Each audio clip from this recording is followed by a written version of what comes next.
大家好，我係慧冰姐姐。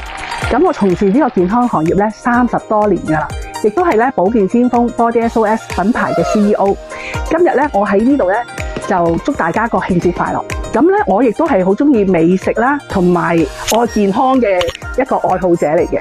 咁我就點解會從事呢一個行業嘅呢？因為我好中意食嘢啊嘛。當年紀大嗰時食得多，又驚自己嗰個身體唔好，又冇咁好活力。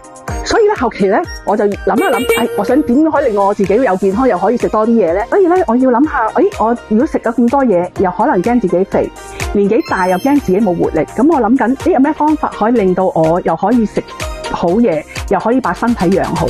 咁我諗到一個好簡單嘅方法，就係索性搞自己嘅團隊。咁從研發、科研，跟住我哋點樣去揀選我哋嘅好嘅材料，我哋個配方，我哋嘅測試，做到一啲好健康又安心又安全嘅健康食品。如果你好似我一樣咁中意美食啦，又中意健康嘅身體嘅，咁請你多多關注我啦。